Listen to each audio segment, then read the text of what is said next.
Toll గేట్ల దగ్గర ఇకపై ఫాస్ట్ ట్యాగ్ ను లైట్ తీసుకోకండి. ఎందుకంటే నవంబర్ 15 నుంచి ఫాస్ట్ ట్యాగ్ వాడకుండా క్యాష్ పేమెంట్ చేస్తే మీ బిల్ బాచిపోతుంది.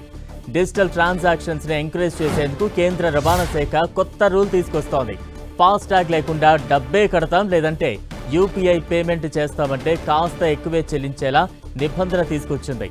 ఉదాహరణకు 100 కట్టాల్సిన చోటు యూపీఐ ద్వారా పే చేస్తే 125 రూపాయలు, అదే క్యాష్ అయితే ఏకంగా 200 రూపాయలు చెల్లించాల్సి ఉంటుంది. ఈ స్పెషల్ ఎక్స్ట్రా బాధలు యూపీఐలకు కూడా వర్తింపజేస్తుండడమే కొత్త రూల్. వచ్చే నెల నవంబర్ 15 నుంచి ఈ నిబంధన అమల్లోకి వస్తోందని కేంద్ర రోడ్డు రవాణా రహదారుల మంత్రిత్వ శాఖ తెలిపింది. డిజిటల్ చెల్లింపులను ప్రోత్సహించడానికి, పారదర్శకతను పెంచడానికి, జాతీయ రహదారులపై టోల్ వసూళ్లను క్రమబద్ధీకరించడానికి కేంద్రం ఈ మార్పులు తెచ్చింది. ఫాస్ట్ ట్యాగ్ ఉంటే టోల్ ప్లాజాల వద్ద రద్దీ తగ్గుతుందని పేర్కొంది. టోల్ నిర్వహణ కోసం టెక్నాలజీ వినియోగానికే ప్రాధాన్యత ఇస్తామని కేంద్రం స్పష్టం చేస్తోంది. వాహనదారులకు జాతీయ రహదారులపై ప్రయాణాన్ని మరింత సౌకర్యవంతం చేయడమే లక్ష్యమని కేంద్రం తెలిపింది.